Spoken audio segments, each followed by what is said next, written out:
আমার শ্বশুর, শাশুড়ি এবং আমার স্বামী যৌতুকের টাকার জন্য অত্যাচার করত। তাও ৫ লক্ষ টাকা। কিন্তু আমি এত টাকা কোথায় পাব? আমার বাবা গরিব মানুষ, এত টাকা জোগাড় করা আমার বাবার পক্ষে সম্ভব না। একদিন হঠাৎ করে আমার ১০ বছরের দেবর আমাকে বলল, ভাবি আমি তোমাকে ৫ লক্ষ টাকা দিব, কিন্তু আমার একটা শর্ত আছে। আমি বললাম, কি শর্ত? তারপর আমাকে আমার দেবর ৫ লাখ টাকার বিনিময়ে যা চেয়েছিল তা শুনে আমার মনে হলো আমার প্রাণটা বুঝি বেরিয়ে গেল। বাকিটা তোমাদের গল্পতে বলছি। যেদিন একঘর ভর্তি লোকের সামনে আমার শাশুড়িমা আমাকে বললেন, ছেলে আমার বিয়ে পাস, তাকে জন্ম দিতে কম কষ্ট হয়নি, জীবন মরণ প্রশ্ন গেছে, সেই ছেলেকে লেখাপড়া করিয়ে মানুষ করতে কম খরচ চায়নি আমার, তার খরচ কিছুটা তো তোমার বাবা মাকে পোষাতে বলো। আমিও ঘর ভর্তি মানুষের সামনে বজ্রকণ্ঠে আশাতে কিছুটা ব্যঙ্গ করেও বলেছিলাম, আমিও তো বিবিএ অনার্স করেছি, মাস্টার্সে ভর্তি হয়েছি, লেখাপড়ার খরচ এখনো বাবা বহন করছেন। আমার বাবা মায়ের তো মোটেও খরচ করতে হয়নি। আপনার মনে হয় আমাকে কোনো বাণিজ্য মেলা থেকে কিনে নিয়ে আসছে? আমার মা বাবার কোনো কষ্ট হয়নি আমাকে লালন পালন করতে। শাশুড়ি মা চোখ বড় বড় করে আমার দিকে তাকালেন। তার পুত্র মানে আমার স্বামী আমার কাছে এসে রাগী কণ্ঠে বললেন, মায়ের সাথে বেয়াদবের মতো কথা বললে জানে মেরে ফেলত তোকে। আমি হাতখানা সরিয়ে বললাম, জানি সে তুমি পারবে। মায়ের পুত্র বলে কথা, তাতে আমরা যে যেতুক চাইছে, জানাতে যেতুকের শাস্তি কি? আমার শাশুড়ি চোখ দেখলে মনে হয় রাগে চেয়ার থেকে লাল লাল আগুন ঝরছে।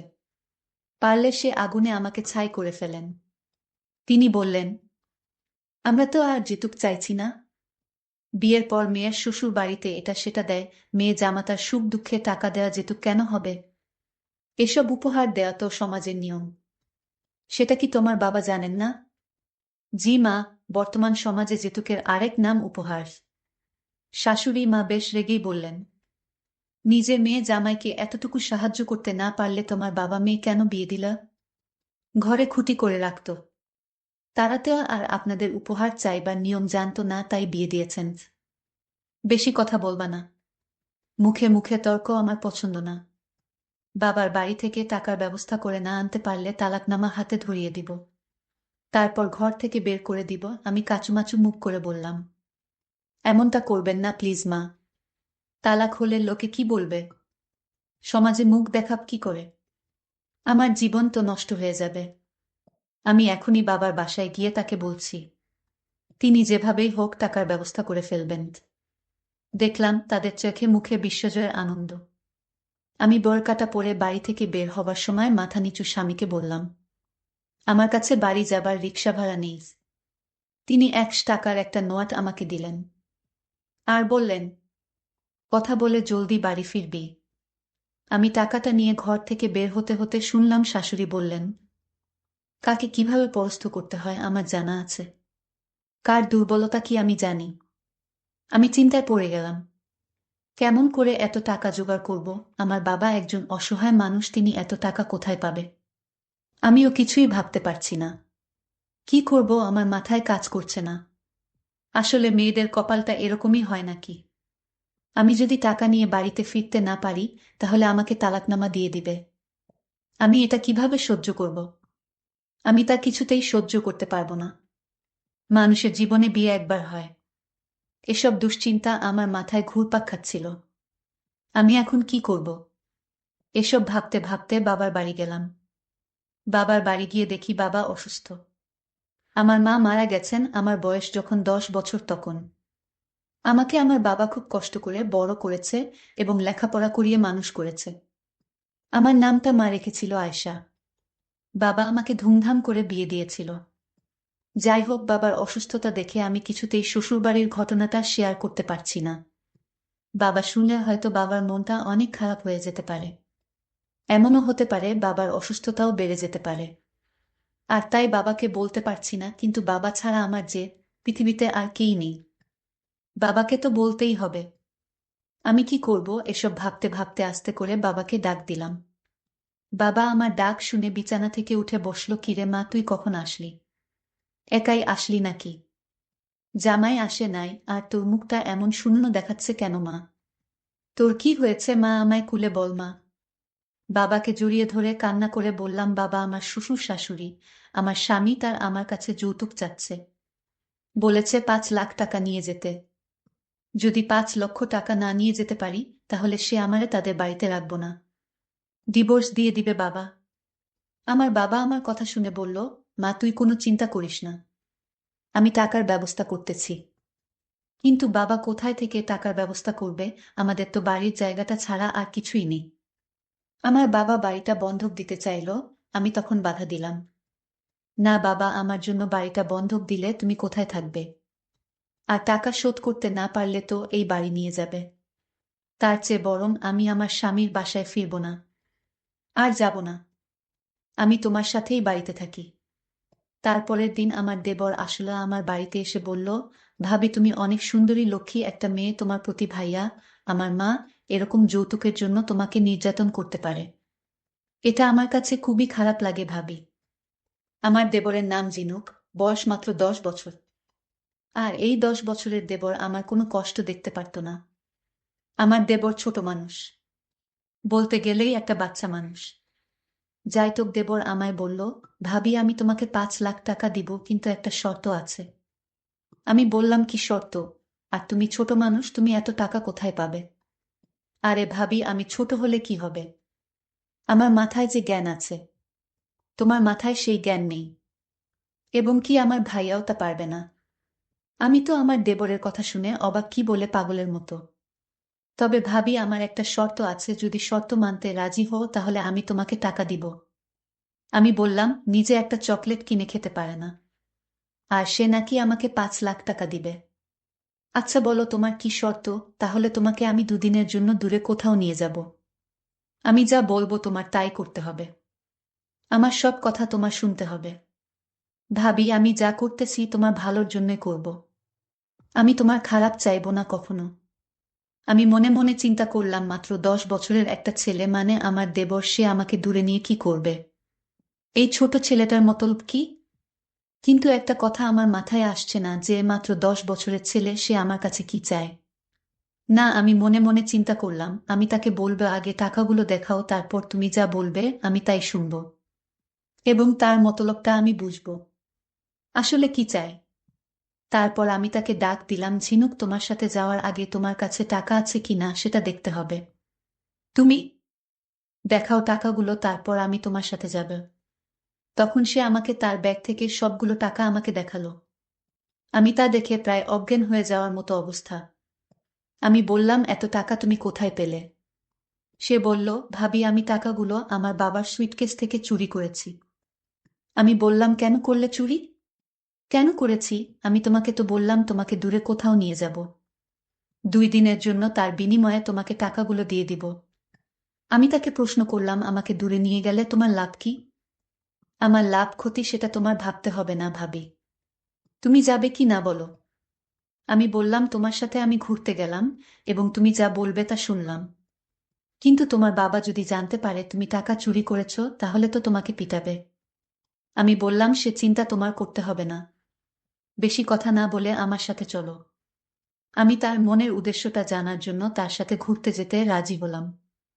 তারপর আমাকে নিয়ে সে কক্সবাজার সমুদ্র সৈকতে নিয়ে গেল। তারপর আমরা থাকার জন্য একটা হোটেল ভাড়া করতে গেলাম, কিন্তু হোটেলের মালিক আমাদের রুম দিতে রাজি হচ্ছিল না। কারণ আমার সাথে যে ছিল, মানে আমার দেবর, তার তো বয়স কম। হোটেল মালিক আমাকে প্রশ্ন করল, তোমাদের সম্পর্ক কি? আমরা সম্পর্ক না জেনে আমরা রুমে থাকতে দেই না, এটা আমাদের নিয়মে নেই। তোমাদের সম্পর্ক কি? ভাবি তখন আমাকে একটু আড়ালে নিয়ে বলল, এখন আমাদের পরিচয় কি দিবে? আমি বললাম, ভাবি তুমি যদি কিছু মনে না করো তাহলে আমরা স্বামী স্ত্রী পরিচয়টা দিয়ে দেয়। এটা তো আমাদের মিথ্যা পরিচয়, 2 দিন সময় আমাদের তো কক্সবাজার থাকতে হবে। আর যদি আমরা রাতে কোথাও আশ্রয় না পাই তাহলে থাকবো কোথায়? তাই 2 দিনের জন্য মিথ্যা পরিচয়টা দিয়ে দেই। আমি তো তার কথা শুনে অবাক হচ্ছি। একটা ছোট ছেলের মাথায় এত বুদ্ধি কোথা থেকে আসলো? আমি দেবরকে বললাম, ঠিক আছে, তোমার যেটা ভালো মনে হয় সেটাই করো। আর আমার তো তোমার সব কথা শুনতে হবে, সেটা তো আগে থেকেই বলা। হোটেল মালিককে বললাম, উনি আমার স্বামী। হোটেল মালিক একটা শুনে অবাক হয়ে গেল। এত ছোট ছেলে আপনার স্বামী হয় কিভাবে? আমি বললাম, হবে না কেন? এখনকার যুগে কি আর বয়স দেখে বিয়ে হয়? যার যারে পছন্দ হয় তাকে বিয়ে করে ফেলে। ভাবি আমার সাথে মিথ্যা বউ সেজে হোটেলে উঠলাম। এছাড়া আমাদের আর কোনো উপায় ছিল না। সারাদিনের ক্লান্ত শরীরে আমার রাতে প্রচুর ঘুম পাচ্ছিল। আমি আমার দেবরকে বললাম, তুমি কোথায় থাকবে, নিচে নাকি কাঠে? আমি বললাম, ভাবি তুমি কি ভুলে গেছ? আমি যা বলি তুমি তাই করবে। তাহলে আজ আমার একটা কথা রাখতে হবে। সেই কথাটা আমি কি করে বলি? আচ্ছা ভাবি, তুমি রাগ করবে না তো? আচ্ছা ভাবি, আমাকে তোমার কেমন লাগে? হঠাৎ এই প্রশ্ন কেন? আরে ভাবি, এমনিতেই জিজ্ঞাসা করলাম আর কি। কেন, আমার দেবর তো অনেক সুন্দর, বয়সটা আর কি কম। ভাবি, আমি তোমাকে যে কথাটা বলবো সেই কথা বলার পর তুমি রাগ করবে না তো? ভাবি বলল, ঠিক আছে, আমি রাগ করব না। কি বলতে চাও বলো? আমি বললাম, ভাবি আমি তোমাকে 5 লাখ টাকা দিয়ে কিনতে চাই। মানে? মানে হলো 5 লাখ টাকা দেনমোহর দিয়ে তোমাকে বিয়ে করতে চাই। আমি আমার বাবা মাকে দেখিয়ে দিতে চাই যে এই দুনিয়া এখনো ভালো ছেলে আছে। আরে ভাবি, আমার ভাইয়া তোমাকে যৌতুকের জন্য অত্যাচার করছে, আমি তা কিছুতেই সহ্য করতে পারছি না। আর তাই ভাইয়াকে উচিত শিক্ষা দিতে হবে। আমি তোমাকে 5 লক্ষ টাকার দেনমোহর দিয়ে তোমাকে বিয়ে করে আমি আমার বাবা মাকে দেখিয়ে দিতে চাই যে আপনার ঘরে একটি ভালো সন্তান আছে যে কিনা যৌতুক ছাড়াই বিয়ে করতে চাই। ভাবি বলল, এ হয় না, তুমি বিয়ের কি বুঝবে, তোমার তো বয়স হয়নি। আরে ভাবি, আমাদের গুরুজনরা বলেছে বিয়ের কোনো বয়স নেই, তাদের মনটা ঠিক থাকলেই সবই সম্ভব। বিয়ে হচ্ছে ফরজ, এটা আল্লাহর আদেশ। ভাবি বলল, তাহলে তোমার দুশ্চরিত্র ভাইয়া কিছুতেই তা হতে দিবে না। আরে ভাবি, তুমি কোনো চিন্তা করো না। আমি তোমাকে এখন যে বুদ্ধিটা দিব আর সেই বুদ্ধিটা কাজে লাগাতে পারলেই তুমি সাকসেস, আমি গ্যারান্টি দিলাম। এই বাচ্চা দেবরের মাথায় এত বুদ্ধি কোথায় থেকে এলো, এত দেখছি জ্ঞানের জ্ঞানী। আমি আমার দেবরের কথা মতো আমি আমার শ্বশুর বাড়ি ফিরলাম ঘন্টা 4-5 পর। একা ফিরলাম না, সাথে কজন পুলিশ অফিসারও ছিলেন। এই বুদ্ধিটা দিল দেবর আমাকে। পুলিশ দেখে আমার শ্বশুর বাড়ির সবার মুখগুলো চুপসে গেল। বড় যে পুলিশ অফিসারটি, তিনি ঘরের সবাইকে উদ্দেশ্য করে বললেন, যেতুকের জন্য ঘরের বউকে অত্যাচার করার জন্য আপনাদের বউ মামলার আবেদন করেছেন। প্রথম পর্যায়ে সবাইকে শুধু সতর্ক করে গেলাম। এরপর যৌতুকের জন্য অত্যাচার করলে গোষ্ঠীশুদ্ধ তুলে নিয়ে যাব। দারোগাবাবু আরও কিছু কথা বলে চলে গেলেন। তিনি চলে যেতেই আমি আমার শাশুড়ির কাছে গিয়ে বললাম, তালাক দিবেন তো দিন, কিন্তু তার আগে কাবিনের 5 লক্ষ টাকা রেডি রাখবেন। মহারানার টাকা আমি মাফ করেই দিয়েছিলাম। আসলে বিয়ের প্রথম রাতে আপনার ছেলে মিষ্টি মিষ্টি কথা বলে তা মাফ করিয়ে নিয়েছিলেন, কিন্তু এখন সেটা আমার চাই। আজকের ঘটনার পর মাফ করার তো প্রশ্নই ওঠে না। উল্টো আমাকে মহারানা না দিয়ে বিয়ে করার দায়ে আপনার ছেলেকে মামলা করে ফাঁসিয়ে দিব।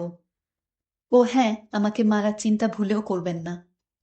আমি থানায় লিখিতভাবে বলে এসেছি, আমার সাথে অনাকাঙ্ক্ষিত কিছু ঘটলে, কোনো দুর্ঘটনা কিংবা যে কোনো ক্ষতি আমার হলে পুলিশ এসে আপনাদেরকেই ধরবে।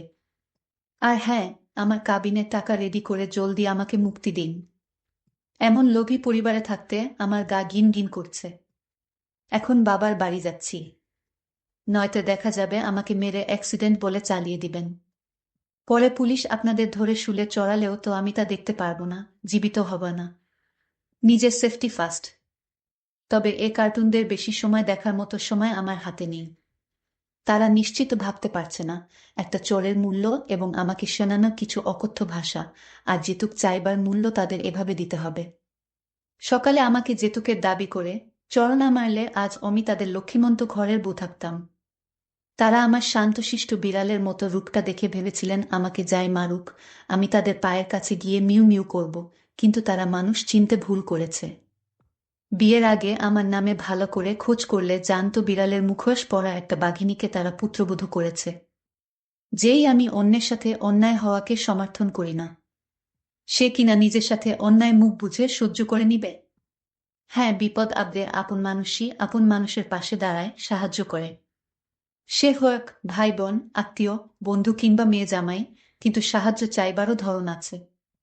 তারা আমাকে বুঝিয়ে বলতে পারত, বলতে পারো তো ধার হিসাবে নিবে বা এখন সাহায্য করুক পরে ফিরিয়ে দিবে। কিন্তু তাদের চাইবার ধরন যেন আমার বাবার কাছে তারা টাকা পায়, অথবা আমার বাবা মেয়ে বিয়ে দিয়ে খুব ঠেকে গেছে, তাদের টাকা দিতে বাবা বাধ্য। যে যেমন তার সাথে তেমনই করতে হয়, যেমন কুকুর তেমন মুগুর। যাই হোক, বাবার বাড়ি যাচ্ছি, বাবাকে ঘটনাটা বলতে হবে। জানি বাবা শুনলে মুচকি হেসে বলবেন, ঠিক করেছিস। আমার মায়ের বাংলাদেশ, বাংলার সরল মায়ের মতোই চিন্তায় কেঁদে কেটে এক করবে। তাকেও সামলাতে হবে। সকাল থেকে কি খারাপ দিনটাই না গেল, আর সহ্য হচ্ছে না। চা খেতে হবে, কড়া লিকার।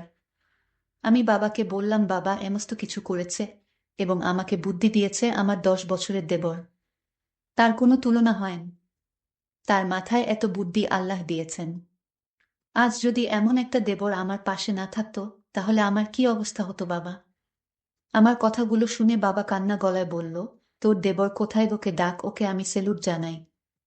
আমার দেবর তখন বাবার সামনে আসলো আর বাবাকে বলল, বাবা এটা ছিল আমার কর্তব্য, সমাজে কেন নারীরা যৌতুকে দায়ে নির্যাতিত হবে।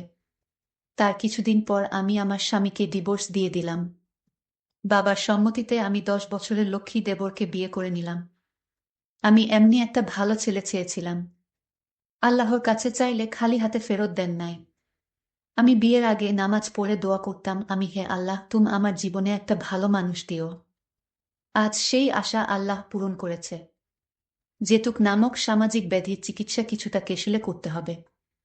আজ আমার দেবরের মতো কৌশল ব্যবহার করলে বা সমাজের প্রত্যেক ছেলে যদি আমার দেবরের মতো হতো, তাহলে সমাজ পরিবর্তন হয়ে যেত খুব সহজে।